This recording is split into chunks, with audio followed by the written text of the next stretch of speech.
Now at 9, how a Joplin business is helping homeless people stay safe in the intense heat.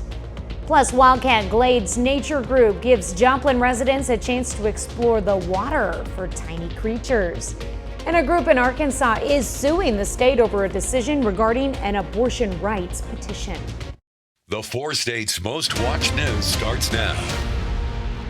This is KOAM News at 9 on Fox 14. I'm Tanya Bach. Southeast Kansas law officers are investigating a shooting incident that put 2 victims in the hospital. It happened in Independence on the 400 block of West Locust Street last night. 2 victims had arrived at different nearby hospitals in private vehicles. Law officers say both victims were involved in the same incident, and the situation was aimed at specific individuals. But investigators are not yet giving further details of what happened or the conditions of the victims. They're asking for people in that area to check their security cameras for evidence. Southwest Missouri authorities are investigating the drowning of a child. A 4-year-old girl was found unconscious in a home swimming pool in Marionville, Missouri last night. First responders tried to revive her at the scene. The girl was later pronounced dead at the hospital in Aurora. Police department says there is no indication of wrongdoing and the death appears to be a tragic accident. Well, meteorologist Lindsay Gaffney joins us now with a first look at weather. Well, temperatures have started to cool down and we saw overcast conditions earlier today has cleared out, which just means there is a higher chance for a severe threat when the storms roll in a little bit later on this evening. Winds are calm right now, but they're going to pick up ahead of the storms. They haven't fired up just yet. We're looking a little bit later into closer to midnight tonight. Temperatures across the region still pretty warm out in Independence, 94, 92 in Parsons, 84 in Pittsburgh, and 83 in Joplin. Now, we had some showers earlier today, but they cleared out. We're looking to see a few isolated storms start to fire up in the southern counties just south of I-44 along the Kansas and Oklahoma border. Now those are going to be firing up in the next several hours and continuing all the way through the morning hours. We'll be tracking the storms all night long and you can join us. I'll have more details in just a bit. All right, thanks, Lindsay. The Always Buying Books bookstore in Joplin is helping people stay cool during the high temperatures. The owner of the store says he wants to help the community stay safe in the heat by providing free cooling towels and water. KOM's Melissa Alexis has the story. We have access to it and we think everyone should, be able to at least cool down some because it's so hot. That's just something little that we can do. Always Buying Books bookstore in Joplin is helping people stay cool and hydrated during the high temperatures lately. They're helping the community by handing out 90 cooling towels along with water bottles that the community can take and distribute. We see people out on the streets. We saw a need and we've looking online, we found these towels and we thought that'd just be perfect. This organization has communities who may be most vulnerable to heat on their minds, such as houseless people. That's why they're making it their goal to hand out as many cooling towels as possible. All for free. Terrible with this heat. I'm at my age, I can just stay out just a few minutes. And I just imagine there's probably people on the street my age or close to it, and it's dangerous, very dangerous. Elise Foley is a manager at the store, and she says she's seen firsthand how dangerous the heat can be for people who don't have shelter. Just so hot, being dehydrated, being too hot, if they don't have, someplace they can go to get out of the heat. So this, just a little way of helping them. Wolf and Foley say that seeing people in need makes them more passionate about helping others in any way they can. Reporting in Joplin, Melissa Alexis, KOAM News. You can find more information on where to find area cooling centers on our website at KOAMnewsnow.com. Well, folks in Joplin today came out to Wildcat Glades Park to search for tiny wildlife. The Wildcat Glades Nature Group hosted a creek crawl in Shoal and Silver Creeks for people to learn about invertebrates and their life cycles. Attendees got out in the water seeking out critters to study. Being so near a water source is really awesome for us because we do get to see things like water snakes and turtles and fish and all those big animals that people like to see. But we also today are focusing on those little tiny things that are such a huge indicator of the health of our water. This program is a partnership between the Nature Group, the Joplin Parks and Rec Department, and the Missouri Department of Conservation. Well, fair season in the 4 states makes its latest stop in Fort Scott, Kansas. Today, the Bourbon County Fair featured rabbit, poultry, sheep, and goats. Some seasoned exhibitors had their reasons for attending the fair. I've been showing animals for a long time, so I just joined whenever I could. My mom signed us up for it. Well, the fair continues through Saturday. Special Olympics bowlers in Southeast Kansas aimed for a chance to compete at the state level.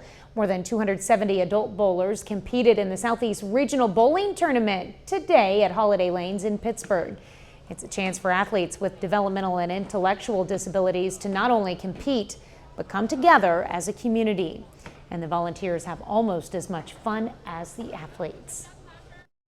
All I like to tell people is come and try out an event. You'll fall in love. We have a lot of repeat volunteers that just love to interact and kind of build those relationships with the athletes. And it's really cool to see them every year, remember each other from year to year.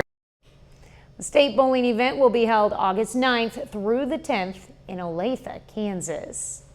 Coming up, as the extreme heat continues, we look at the effects of high temperatures on certain medications.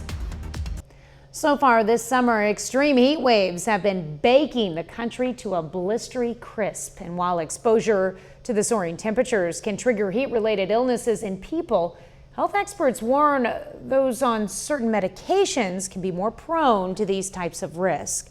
Fox News' Ted Linder takes a closer look. While the National Weather Service says extreme heat is the #1 cause of weather-related deaths in the country, health experts are raising more red flags this season, citing how surging summer temperatures can increase the risk of heat-related illnesses for millions by intensifying the side effects of many common medications. When we talk about the signs and symptoms of heat exhaustion, if you have a small percentage of experiencing headache, confusion, and dizziness, but you have a handful of other medications that do have those small percentages of that side effect, well, those slowly start to add up. For instance, many blood pressure pills can reduce fluid in the blood, causing people to become dehydrated. If you're on medications that maybe increase the amount of fluids that you're getting rid of, maybe decrease the amount of sweating that your body naturally produces, I definitely recommend making sure that you're consuming adequate amounts of water. This, as some types of antidepressants can interfere with the body's ability to stay cool. Thinking about heat as a quote-unquote medication that provides its own side effects, that in combination with other medications could definitely cause what we like to call like a perfect storm. But certain medications could also impact the body's exterior. Beta blockers for heart problems are known to decrease blood flow to the skin, and topical remedies for acne can increase the skin's sensitivity to the sun. Making sure you're wearing appropriate clothing, potentially clothing that has UV blocking abilities, and making sure you're using sunscreen. Pharmacists say it's critical patients talk with their healthcare providers to learn more about staying safe. Ted Linder, Fox News. A new study published in the journal BMJ Public Health is highlighting the benefits of biking or walking to work. Researchers found active commuting is associated with lower risk of death and mental and physical ill health compared with inactive commuting. The greatest benefits were seen in cyclists, who had about a 47% lower risk of death from any cause. Ultra-processed food made up almost 2/3 of the calorie intake of young people in the UK between 2008 and 2019. That's according to new research published in the European Journal of Nutrition. Consumption of ultra-processed foods, which contain high amounts of sugar and salt, was highest among those from lower income backgrounds, those of white ethnicity, and younger adolescents. Well, Lindsay is next with a complete look at your forecast. And later, McDonald County High School announces the 2024 class for its Athletics Hall of Fame.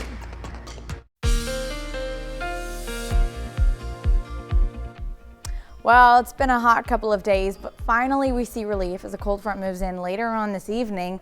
Taking a look downtown Joplin from the Cornell Arts and Entertainment Complex.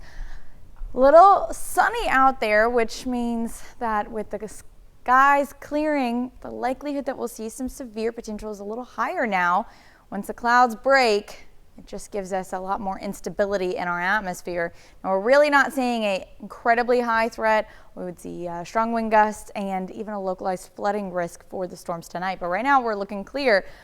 Storms are holding off until a little bit later on, closer to midnight, even 1 a.m., until we really see some storms firing up. Now, we still have the potential for an isolated storm or two to be popping up before midnight, but the main bulk of the cold front moving in closer to 2, 3 in the morning.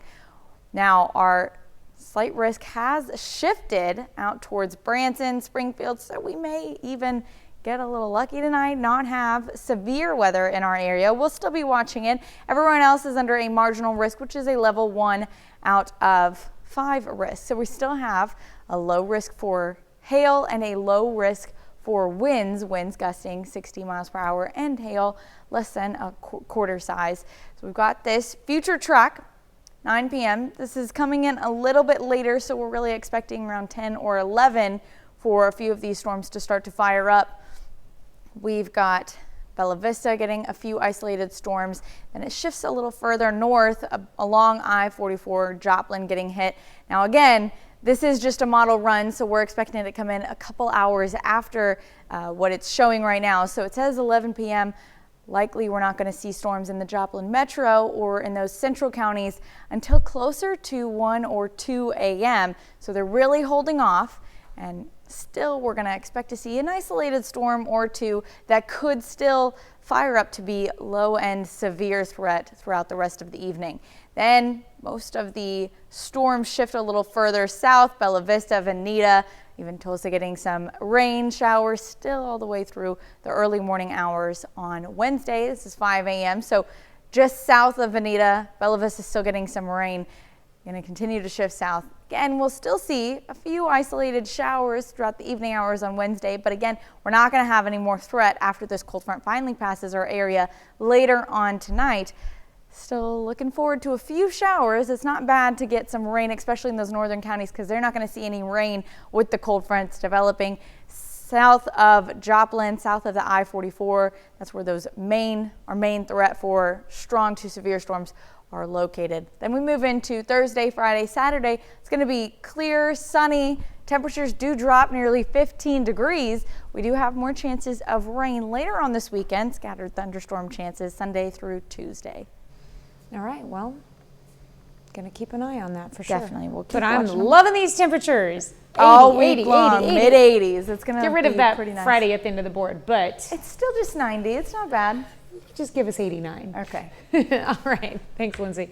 Well, coming up, as Texas struggles to recover from Hurricane Beryl, officials call for improvements to the nation's power grid.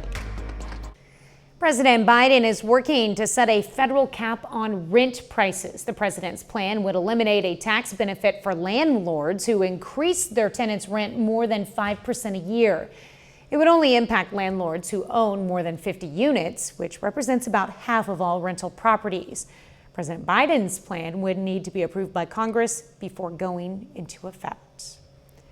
Retail spending has been holding mostly steady since the beginning of the year, and it followed that trend in June. That's according to data from the Commerce Department. Last month's reading was better than the outright decline economists had projected. Consumer spending powers 2/3 of the U.S. economy. Well, frustration is boiling over in the Lone Star State with massive power outages still in effect a week after Hurricane Beryl's impact. Fox News' Kevin Uretsky takes a closer look at the calls for action as concerns grow over the condition of the nation's power grids, plus ramped up efforts to save lives amid the surging temperatures. The situation is growing more dire for thousands of Texans baking under the summer sun, with roughly 270,000 homes and businesses still without power a week after Hurricane Beryl made landfall along the Gulf Coast. CenterPoint has completely dropped the ball. The prolonged outages are prompting criticism from local leaders demanding answers from utility providers. I will be prepared to swiftly issue an executive order establishing the guidelines that I think are most important to ensure that there will not be another disaster caused by lack of power. This, as infrastructure experts say, outages like these serve as a reminder of how reliant we are on the power grid and how vulnerable it can be to the elements. So the grid is power plants plus the wires plus the transformers all the way down to the buildings or the end user. But many components of power grids across the country are decades old and need major improvements to withstand storms. So some of this is putting power lines underground so they're less susceptible to high winds, upgrading people's home energy systems. Lacking power for air conditioners or fans during bouts of extreme heat can be dangerous. To better respond to victims suffering heat-related illnesses, emergency response teams like the Las Vegas Henderson Fire Department have added polar pods to their arsenal. With patients exhibiting exertional heat stroke, they're going to be hot. They're going to have internal body temperatures of 105. We want to be able to rapidly cool their body temperature down in a controlled manner. So the polar pods are a means that we can do that for us. Kevin Uretsky, Fox News. Up next, it's been a summer full of reading at the Girard Public Library, and now they're handing out awards for the biggest bookworms. The Girard, Kansas Public Library closes the chapter on another edition of its summer reading program. The 6-week event began in June, and today the library celebrated the top readers and participants in 3 programs: adult, young adult, and children. And they handed out awards to the participants who read the most out of each category. I read Half Upon a Time.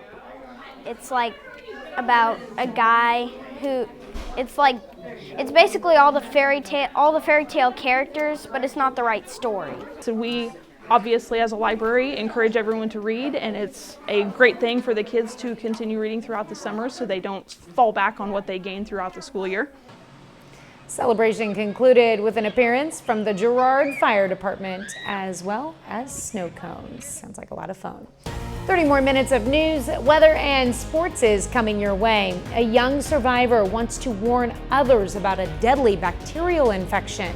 Plus, petitions to scale back anti-abortion laws in Arkansas lead to a lawsuit against the state. You're watching the 4 states' most watched news. This is KOAM News at 9 on Fox 14. I'm Tanya Bach. A young toxic shock syndrome survivor is on a mission. She's warning others about the life-threatening bacterial infection that made her very sick. Shamrell Odell has more on the dangers. It was just really scary knowing that your life could just end right there. For Kelsey Smith Anthony, it all started with a day of swimming at Lake of the Ozarks with a friend. They spent 3 days there. They only swam in the lake on Tuesday. After making it back home to Illinois, Kelsey starts to feel uneasy. Originally thinking her symptoms were signs of car sickness, it wasn't until 3 days after the trip Kelsey woke up and immediately blacked out. She was rushed to the emergency room where Kelsey's organs were starting to fail. She had to be transferred to the pediatric intensive care unit. And then one of the nurses got a call saying that I had to be transferred to PICU. But they had to put another IV in me before that. And I didn't really know what it meant when I went to that section. With a sky-high fever, Kelsey's heart rate was also extremely high. She had toxic shock syndrome. So toxic shock syndrome, as its name implies, comes on suddenly and is usually a very dramatic onset of symptoms: fever, chills, nausea or vomiting, confusion or mental cloudiness. And those are often associated with low blood pressure and rapid heart rate. Anthony says her daughter's decline stemmed from using tampons, not from misusing them, but from bacteria the tampon absorbed while Kelsey was on the lake. That's when they'd start questioning, has she been in any dirty water, any creeks? Doctors also checked Kelsey for any open wounds, another cause of toxic shock syndrome. Although Kelsey can never wear tampons again, Anthony is just thankful this is the only change her daughter will have to adapt. Well, abortion advocates in Arkansas are suing the state for rejecting petitions for a ballot measure to scale back the state's ban on the procedure. Arkansans for Limited Government is asking the state Supreme Court to reverse the decision by Secretary of State John Thurston not to count signatures submitted by their petitions. Thurston's office says the group did not submit required documents related to the paid signature gatherers it used, but the group says it did. The petitions aim to add a constitutional amendment question to the ballot to prohibit laws banning abortion in the first 20 weeks of pregnancy and adding exceptions for later terms. The FBI says it's gained access to data on the cell phone of the man who tried to assassinate former President Donald Trump in an effort to determine a motive for Saturday's shooting. The 20-year-old gunman's father called local police after the shooting amid ongoing questions about the Secret Service's apparent failure to secure the rally site. Homeland Security Secretary Alejandro Mayorkas said that resources have been added to former President Trump's Secret Service detail. Well, make America safe once again. It's the theme for day 2 of the Republican National Convention. Fox News correspondent Rebecca Castor has the latest from the convention center. Tonight's speeches will focus on public safety as Republicans aim to highlight what they see as a rise in crime under the Biden administration, a conversation even more timely after the attempted assassination on the former president. An emotional moment for the now official GOP nominee as Donald Trump enters the Republican National Convention to thunderous applause after nearly losing his life at his rally on Saturday. Day 2 of the RNC will hit close to home for the former president, with the theme being Make America Safe Once Again. We have so many communities where children can't play safely in their neighborhoods, and Donald Trump is going to restore that. But along with the day's agenda, the party is pushing one clear message: unity. Right now, the greatest threat facing this nation is that we are a horribly divided nation. Tonight, 2 of Trump's former rivals will be taking the stage: Florida Governor Ron DeSantis and former South Carolina Governor Nikki Haley. Both were last-minute additions to the schedule. And despite the mudslinging during the Republican primary, both are expected to push undecided voters to back the Trump Vance ticket. The issues that face America are inflation, a porous southern border, crime in our streets. Those big issues are things that J.D. Vance can speak to in a way that not a lot of other politicians can. So far, Republicans have mostly rallied behind the nation's youngest vice presidential pick. Democrats, however, say he's another example of the extreme MAGA agenda. J.D. Vance said he would not have certified the election. He supports an abortion ban without exceptions for rape and incest. That's who Donald Trump wants a heartbeat away from the presidency. The GOP ticket is set, but there are still concerns over who's going to lead the Democratic ticket. Some congressional Dems are now asking the DNC to hold off on their virtual roll call, which would secure President Biden's nomination. In Milwaukee, Rebecca Castor, Fox News. Well, a federal court jury in New York convicts New Jersey's Democratic U.S. Senator Robert Menendez of accepting bribes of cash, gold, and a luxury car and acting as a foreign agent for the Egyptian government. Menendez was found guilty on all 16 federal counts against him, including bribery, extortion, fraud, and obstruction of justice. Prosecutors say Menendez abused his power to protect allies from criminal investigations and enrich associates in exchange for cash and gold. This wasn't politics as usual, this was politics for profit. And now that a jury has convicted Bob Menendez, his years of selling his office to the highest bidder have finally come to an end. I have never violated my public oath. I have never been anything but a patriot of my country and for my country. I have never, ever been a foreign agent. Menendez says he will appeal the verdict. He has insisted he was simply doing his job as chairman of the Senate Foreign Relations Committee, a position from which he has resigned. Sentencing is set for October 29th. Menendez potentially faces years in prison. A bit later, we'll tell you how you can protect yourself from the aggressive Lone Star tick, which is found all over Missouri.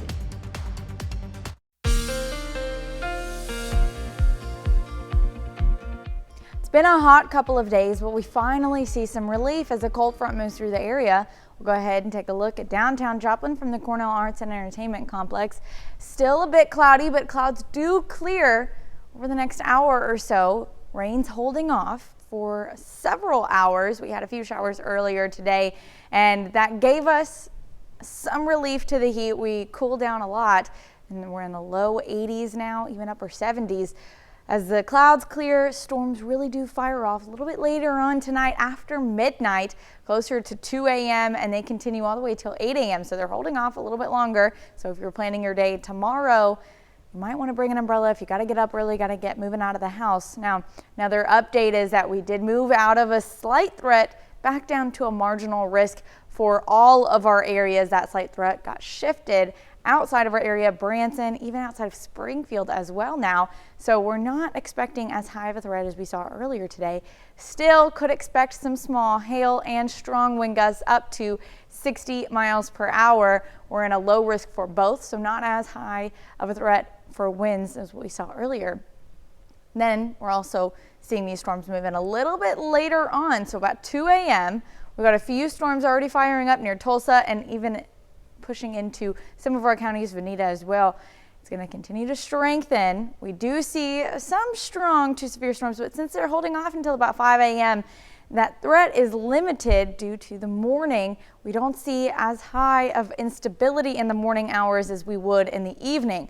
So although we could still see some strong storms, it could be loud and a lot of lightning, it's not going to be as threatening as what we would have seen if they came in a little bit earlier tonight. So this is about 5 a.m. We've got that line of storms south of the Kansas-Oklahoma border, south of I-44, south of Joplin. Does push in, so Joplin's going to get some rain, but mostly central and southern counties getting that rain. Then we move into 8:30, so still heavy showers throughout the area. Again, localized flooding is still going to be a risk, especially in those southern counties, just due to the amount of rainfall that's going to be a part of these storms. A lot of moisture content in the atmosphere, which just means it's going to be heavy downpours, especially since about 2 a.m. That's when we're starting to see these storms fire up until about 8:30, 9 a.m. So a few hours of heavy rainfall. Be careful out there. Flooding is definitely possible. We've seen it in the last couple of weeks. Then the rain finally starts to shift out of the area. This is a little bit later in the morning, around 10, 11 a.m. We're completely clear for the rain. Still may expect a few showers in the evening time on Wednesday, but that's not going to be a threat. Just a little extra rain that we're not getting early Wednesday morning. And then we move in, temperatures drop nearly 15 degrees since what we saw the last few days. We do have a few sunny days and then more rain chances kick back up. Well, looking forward to those rain chances. We're going to need them for sure. Yes, I mean, especially, northern counties aren't getting much rain with this system. Hopefully this weekend they're going to get some rain. And I don't want to be a negative Nancy, but I mean, upper 80s is still pretty hot and muggy. So it can be a lot better than 100 degrees. High, a lot better than 100 degrees for sure. Muggy. All right, thanks, Lindsay. Coming up in sports, McDonald County High School announces its first athletics Hall of Fame class. Plus, 2 Missouri Southern softball coaches get new positions at the D1 level. John Dales has those stories and more up next.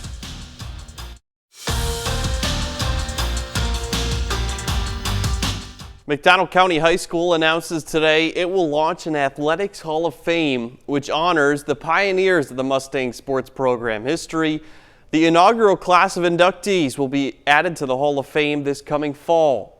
The 2024 Hall of Fame class features Sue Thomas Buttram, Charles Harvey, LaDonna Wilson McLean, Bruce Stansell, and Susan Nyander Sutton, as well as the 1981 and 83 women's basketball teams, women's basketball coach Jerry Davis, men's basketball coach Jack Shaver, and contributor Rick Peck.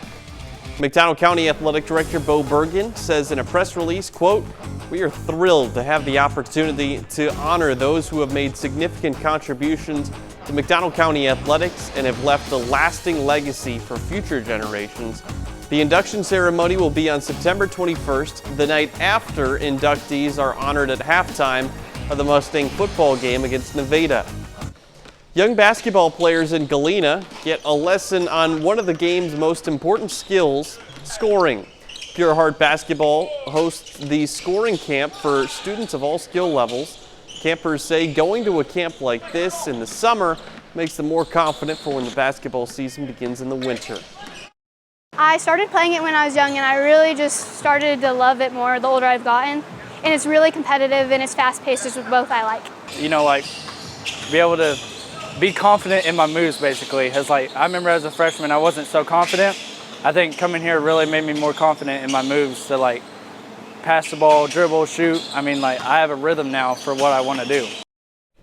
Switching gears to college softball, former Missouri Southern assistant coaches Cody Barham and Josie Topai both joined the staff at University of Missouri, Kansas City. Barham was with Southern for the past 4 years. Topai coached her first season in 2024 after spending 5 years in a Lion uniform as a player. Last month, MSSU announced the addition of Lexi Kennard to its coaching staff to preemptively fill the vacancy. Well, coinciding with the All-Star game, today marks the final day of the 2024 MLB Draft. Rounds 11 through 20 take place early this afternoon. The Royals drafted a ton of pitchers on the first 2 days. That doesn't change here in day 3. Kansas City selects 7 pitchers today, bringing its total to 15 pitchers out of the 20 prospects drafted by the Royals this year. They picked 2 left-handers from Mississippi State, Tyler Davis, who led the Bulldogs in saves this year, Dane Burns, whose fastball clocked in at 97 miles per hour while pitching in the New England Collegiate League this summer. Cardinals have much more of a variety in their draftees. In day 3, they select 5 position players and 5 pitchers. Redbirds' first selection of the day is shortstop John Gazdar, who has dominated the ASUN Conference while playing for Austin Peay. In 2023, he batted .308, then improved his average to .405 with 13 home runs and 55 RBIs this past season. Another notable selection, Daniel Ortiz, hit .387, 2 years playing in junior college at Walters State in Tennessee. That's it for sports. Back with more news after this. The Ozarks is home to many animals, birds and insects, but one in particular is in the spotlight, and not for a good reason. The Lone Star tick. Adam Woodbury has what to watch out for and what to do if you get bitten. Whether it's out on a trail or even just your own backyard, critters are all around us. And if you aren't careful, one could follow you home unnoticed. Of course, we're not going to discourage anybody from being outdoors and playing outside, but we certainly just want to keep your eyes peeled. You don't only have to watch out while outside, but after you return indoors. After you're outdoors, you want to make sure when you come inside and do kind of a tick check. One tick in particular to check for is the Lone Star tick. Named for its notable white spot on its back, is all across Missouri.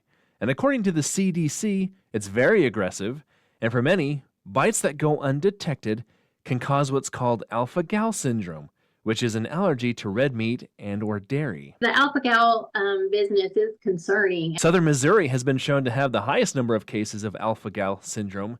Dr. Jennifer Freeman says she's treated a number of patients for the syndrome over the years. But it seems like it is becoming more common. And then you wonder, is that because there's more ticks, more tick bites? According to the CDC, between 2010 and 2022, more than 110,000 cases were reported. And for those infected, Dr. Freeman says it can be serious or even life-threatening. And they could trace it back to a tick bite having to do with one of the metabolism aspects of our system with meat as well as any other kind of mammal product. To protect yourself, don't forget to wear bug repellent with DEET. Whether you're out on a trail or even in your own backyard, wear long clothing, pull your socks up around the bottom of your pants. And if you find a tick when you get back inside, I wouldn't be alarmed right away. We're just going to follow the healthy habits of washing with soap and water. When you do your bath or your shower, just a sponge bath, and wash it off, you can usually find the tick, and then we can remove them. And be sure to get the tick removed quickly. You'll have a much lower chance of contracting any bacteria.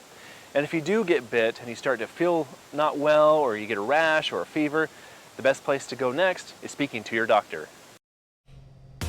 Well, coming up, a cult classic children's movie is hitting a major milestone this year, and it's getting a re-release to celebrate.